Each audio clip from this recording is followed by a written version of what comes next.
Tuturo ko sa inyo ay ang process flow ng K-12 Plus Record Software version 8.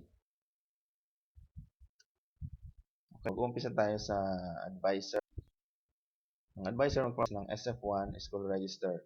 Sa public, dinad lang yung LIS. Pero kapag private, siyempre, i-encode ito manually. So, ang gagawin ng advisor, pagkatapos niya ng SF1, pwede na siyang dumiretso sa class record. At ang encode na lang niya ay yung 3 components, yung WW, PT, and QA. Since natanggal niya lahat ng data ng bata sa SF1, hindi na kailangan lagyan ng names yung record kasi papasok na yung mga numbers. Sa record, makaka-produce ito ng automatic rate sheet. Ito para sa learning areas na LEX. And then, ang data niyan ay papasok sa Form 130. Now, meron pa yung components na attendance record. So, yung attendance record, ipaprocess din ng advisor para pumunta yung number of days ng bata sa authorized Form 138. Another yung values. So, yung apat na core values, process din ng advisor. And then, na rin yan sa computerized card. Simple lang, no? Ang dali-dali lang. So, meron step 1, meron kayong class record.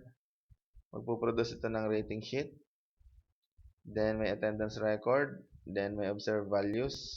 Lahat ng mga data papasok. So, ito ay para sa self-contained. Pag sinabi natin self-contained, siya yung teacher na nagtuturo ng subjects sa isang section. Particularly grade 1, grade 3. Kung sub-teacher man, halimbawa sa grade 4 to 10, siyempre iba't ibang teachers ang nagtuturo sa iba't ibang subjects. So, paano ang sistema gagawin dyan? Advisor pa rin, sa kanya magsisimula ang trabaho. So, siya pa rin process ng 1. Then, yung file ng KTRS-V8 ay i-distribute niya papunta sa mga subject teachers. Sa mga subject teachers ang gagawa ng class record ng section na yun. Ano yung makagawa ng class record? Ibabalik lang nila yung file kay advisor. So, isasubmit nila ito kay advisor para si advisor ang magkolekta ng lahat ng grades at ilalagay niya ito manual rate. Yung manual rating sheet, tinang manual kasi kinokollect from outside source. So, kasi sa mga subject teachers. Para sa akin, ito ay automatic rate sheet kasi isa lang yung teacher ng subjects. Kaya siya na lang process nun. Since nag-process, try ko mga bata sa lahat ng subjects, so automatic rating sheet yon. Sa kabilang banda, kaya ito tinawag na manual rating kasi outside yung ses ng grades. Iba't ibang subject teachers kasi ang pinanggagalingan. So, ito ay kinakopy ng advisor from the subject teachers, yung mga grades na ito. At napakadali lang naman ang pagpasok ng mga grades na yan. Kasi may system patupad. Mamaya makikita nyo kung paano. Manual rating sa computerized 138. So, dalawa ang posibleng panggalingan ng grade. Automatic rating sheet, kung self-contained, rating ito ay manggagaling sa teachers. Okay? So, ganito ang proseso. Nga pala, yung computerized card, after, siyempre makakaproduce ito ng SF5 dahil ito ay ang computerized card ay nagtataglay ng general averages ng lahat ng mga learners. So, ibig sabihin, makaproduce ito ng automatic SF5 o report on promotions. And then, itong document na dalhin sa reforms sa schools, district, and division level. Kasama yung computerized Form 138 and yung SF1. At saka, syempre, yung Form 137. Yun ang dadalhin sa pagpapareading. Okay? So, dumako tayo sa paano ba piniprevisor yung file and paano niya ito i-distribute sa mga subject teachers. Okay, ganito lang kasimple yan. meron tayong 3 steps. Number 1, encode the names on SF1. Ibig sabihin, kukuha ka ng original file. Yung K-12 CRS V8 original file, yun na muna ang iyong gagamitin. So, wala pa yung laman. Ikaw, magda-download ng data from AS at ipapasok mo ito sa SF1. Kung public, kung private, ita-type mo yung data ng SF1. Okay. So, pagkatapos mo na ma-type or ma-encode or ma-download at masok sa SF1 lahat ng data ng bata, yung kanilang school register. Ang gagawin mo doon sa original file ng K-12 CRS8 ay isa-save as sa maraming files. Ang uunahin mo syempre yung sa'yo. As the file to advisor. Yan yung sa'yo. Sabihin, ang step 2 natin ay save as the file at ito ay pwede pangalanan ng kung ano man ang iyong grade level and kung anong iyong section and ilagay mo sa dulo, advisor. Ang example natin dito, grade 8, section 4, advisor. Yan. Ganun lang. And then pagkatapos nun, magsa-save as ka pa uli papunta sa different subjects.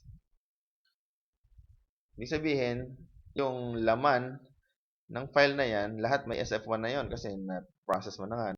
Lahat may SF1 na yan at may pangalan na ng bata. Nakapag-save as ka na to advisor. And then naman, magsa-save as ka pa ulit sa different subject, sa different learning areas. Example, grade 8, section 4, English. Grade 8, section 4, Math. Grade 8, section 4, Science. Grade 8, section 4, Filipino. Grade 8, section 4, Aralin. And so on and so forth. Hanggang makompleto mo lahat ng learning areas. Okay. And then, pagkatapos niyan, since nandiyan na lahat, yung lahat ng files na yan, uulitin ko, ay tataglay ng isang set ng SF1. Iisang set ng SF1 yan. Iisang set ng pangalan ng mga bata, yung sa advisor, yung bibigay sa English, sa math, at lahat subjects na nandiyan. Sabihin, pwede na itong i-distribute. Yan ang ating step 3. I-distribute ito sa mga teachers, sa mga subject teachers. Kagaya ng halimbawa yung English. I-distribute mo kung ang teacher niya ay si sir. Sa math, si ma'am. Sa science, si sir ulit. Sa Filipino, si ma'am. So on and so forth. I-distribute mo lang yung file sa kanila. No? Bakit mo i-distribute sa kanila yung file? Kasi yung file na yan, na sinabas mo, nandyan yung pare-parehong listahan ng mga learners mo. Yung lahat ng learners mo, pare-parehong lista, nandyan na. Igay mo lang sila. So, ang gagawin na lang ng mga subject teachers, maglaan sila ng grade or ng row scores. Hindi na sila magtatype pa ng pangalan kasi gawa mo na yan eh. Ikaw na ang SF1, kanila.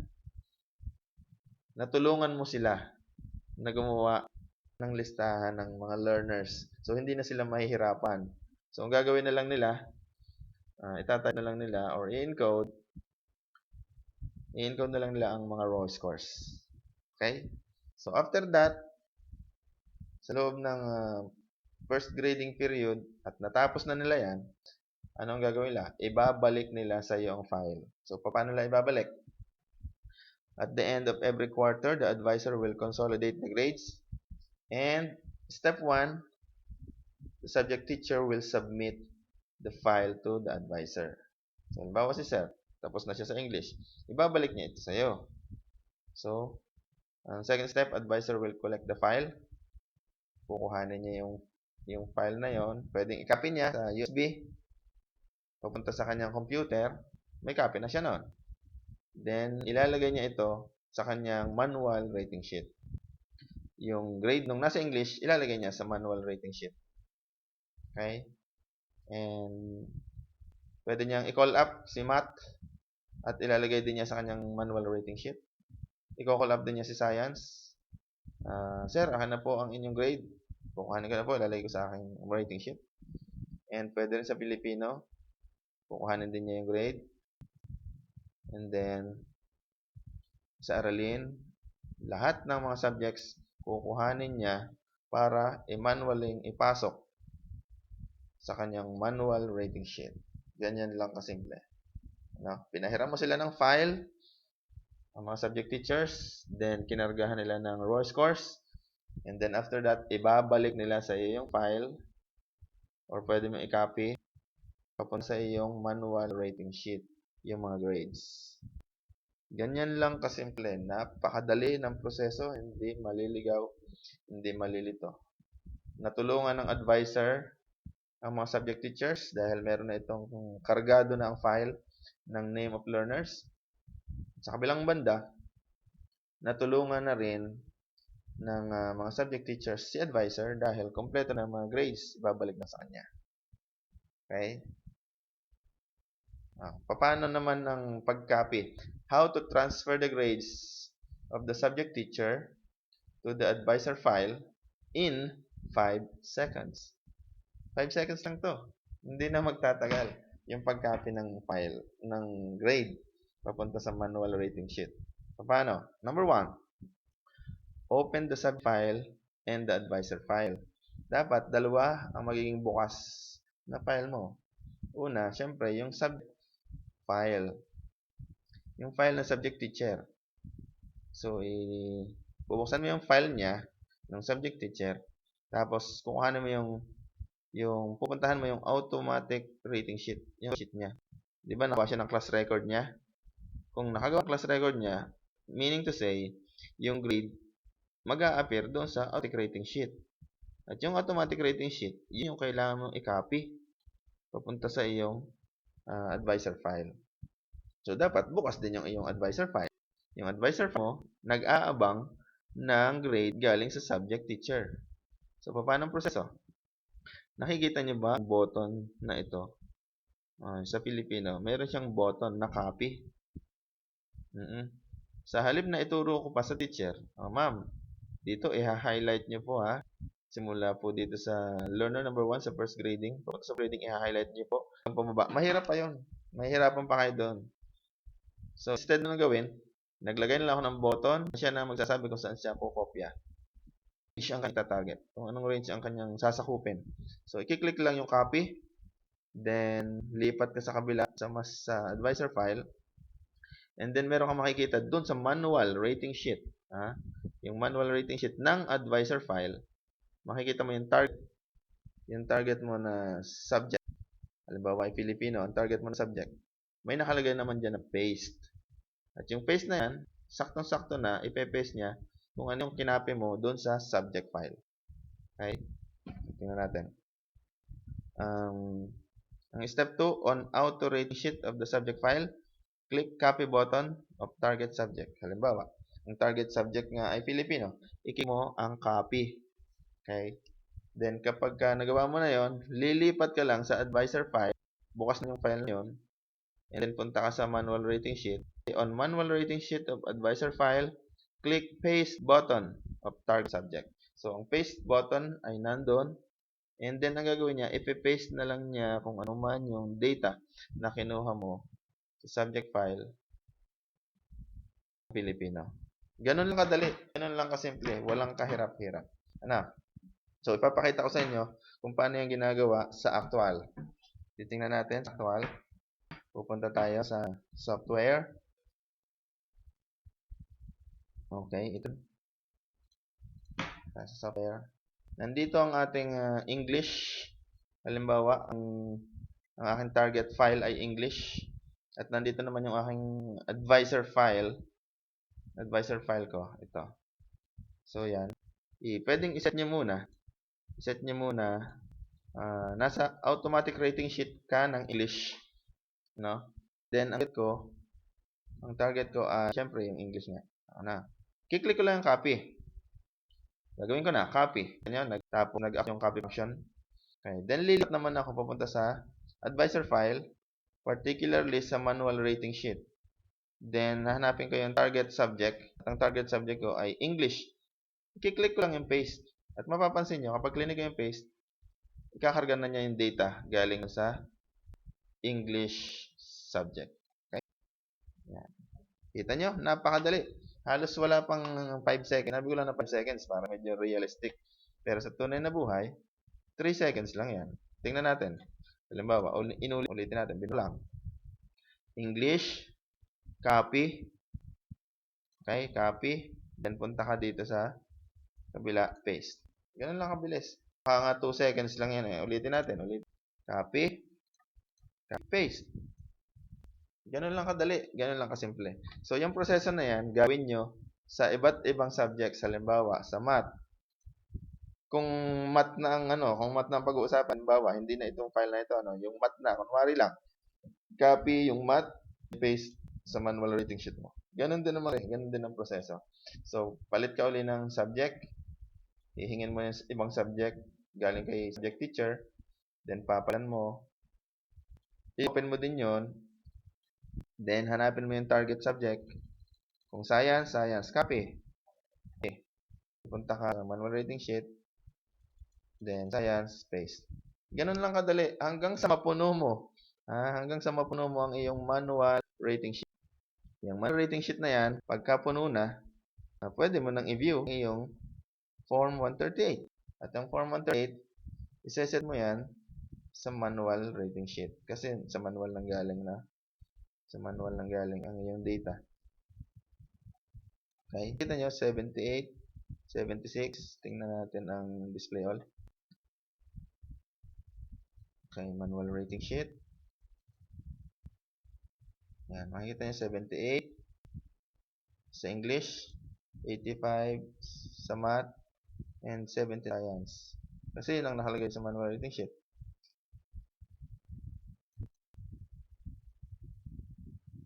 78 sa first grading, 85 sa first grading, 79 sa science. Okay? 81, 81, 82. English, Math, Science. Tingnan natin. 81, 81, 82. Okay? Yan na. Ibig sabihin, kung ano man yung present dun sa manual rating sheet, kung ano man yung data na nandun sa manual rating sheet, ibinabaton niya ito dun sa Form 138. Okay? So, yan na. Paano magagawa yan? Sa pamagitan ng grade data source na manual rating sheet. Nakaset yan. Isa-set mo yun sa manual rating sheet. Kung ikaw naman halimbawa ay self-contained, yung grade data source mo ay sa automatic rating sheet manggagana. Okay? So, dalawang pinanggagaling data. Base sa pagkaka-explain ko kanina doon sa PowerPoint. Since na example natin ngayon ay grade data source from manual rating sheet, o sa ating gagawin, manual. Okay? Naintindihan niyo na ba? Madali lang, napakadali. Walang kahirap-hirap. At madaling matutunan kung paano maggawa ng SF1, paano mag-distribute sa mga subject teachers, and paano din likumin lahat ng mga grades at maipasok sa manual rating sheet. Kadali. Copy and paste gagawin. Copy from the target file, from the target subject, copy, then paste doon sa target subject ng manual sheet ng advisor. Napakadali lang, napakasimple, kayang-kayang gawin ng kahit na bata ang gagawa. Okay, so yan muna uli, and gagawa pa ulit ako ng ibang videos mamaya.